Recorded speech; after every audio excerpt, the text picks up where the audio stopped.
chickens. Yeah. You know, like when they might grow chickens for the purpose of their eggs. Yeah, for sure, for sure. You get what I'm trying to say? For sure, for sure. That's who we are. We are harvested for our energy. Do you understand? Trying to tell me the Matrix is real like that? Yes, man. It's a documentary. Come on, bro. We are harvested. I'm not even talking on no Matrix thing. I know what you mean, but I'm talking about like the concept of harvesting I'm for your saying, energy. I'm saying yes, you're right, but I'm not even coming from that perspective. Oh, okay, I'm being so, like, it's so A and B what I'm saying. You don't have to study. You have to go that Just deep. focus. Yeah. Our gift is rhythm. Break that down. What do you mean by rhythm? Rhythm. Our autonomous relationship with energy, and the intelligence of God.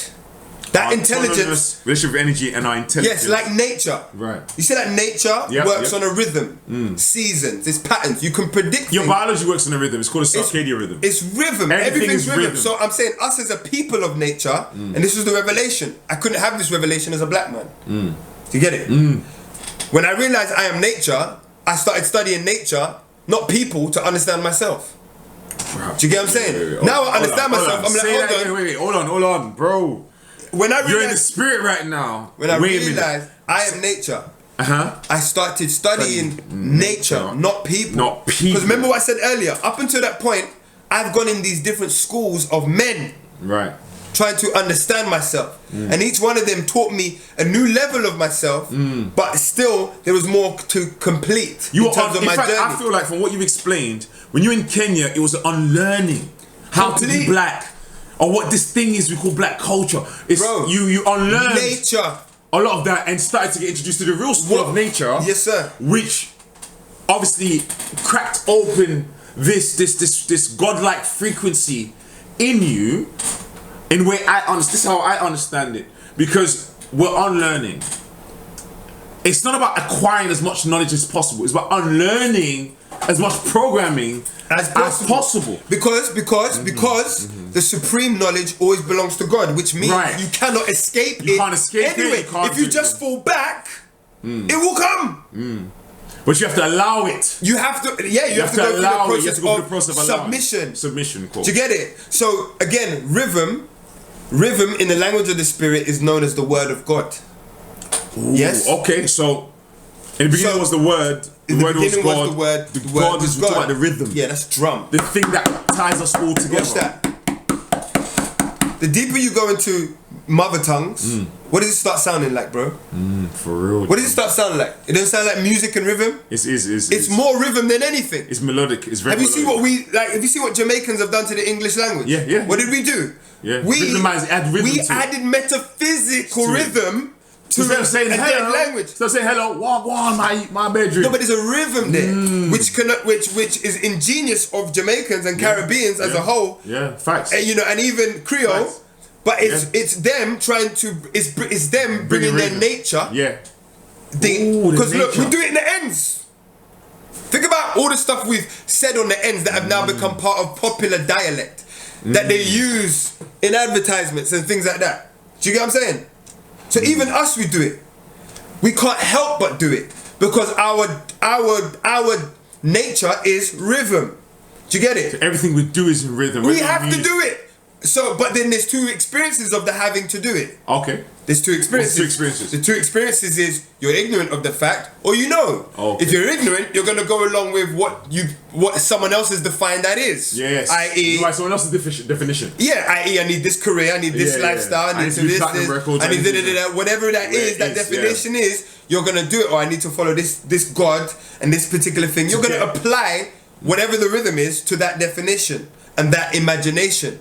Do you get what I'm trying to say? You know that makes so much sense. So it's quite, but you know that makes so much sense because it brings me back to growing up in the church, and like my family's Catholic, and there's other offshoots and stuff like that. Yeah. Whereas it's very monotone. Then you go to a black, what we call a black church. Yeah. It is rhythmized. It's both. It's the best singers in the world come from the church. We can't not do it. It's like the drums. Even in a church that doesn't. Even when you go to like the nation, who don't do praise and worship. Have you heard Farrakhan speak? Bro, it's nothing but rhythm. It's just. And did you know? I don't know if you knew this, but Farrakhan was like a big artist back in the day. Yeah, violence. He's a calypso singer, bro. Yeah. No. He's a calypso singer. He's a violinist trained. Yeah. But in his youth, like when he was out here, he's a calypso singer.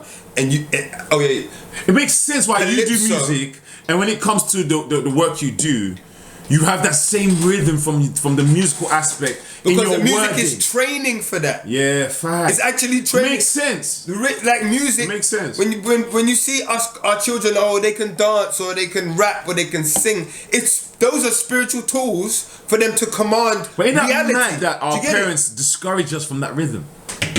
Ain't that mad that our parents discourage us? It's not mad because our parents were taught by the ones who don't have rhythm. Be an engineer, be a lawyer, be a doctor. Yes, that lack of rhythm is like, you're not gonna promote something you don't have. If you're trying to shut a business, you're not trying to sell people the chicken royale if you've got the McChicken sandwich. Do you get what I'm saying?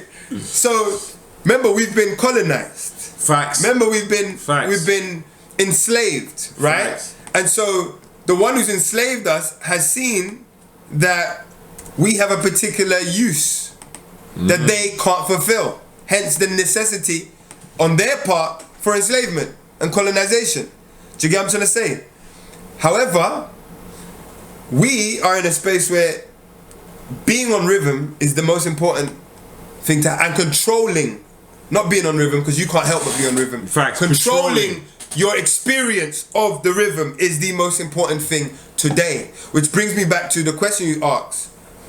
That is why it's so. And when I understood that, it became imperative that I affirm heaven immediately. Okay. Instead of talking about it, it's I am heaven. Heaven is my right, and heaven is my responsibility. Break that down, please, because that heaven is my right and my responsibility is something that as easy as it flows over the tongue, it's very easy to misunderstand the significance of that sentence. Because for me, I always tell people that sentence did a lot for me. Right. Because it helped me start to excavate my blackness and understand what rhythm am I on, what is heaven to me. Like I said to you, I didn't define it. Yeah. I didn't understand that. Oh, that's why I've been going through hell, because I've never actually sat down and be like, what is my heaven and what I'm on. Yeah.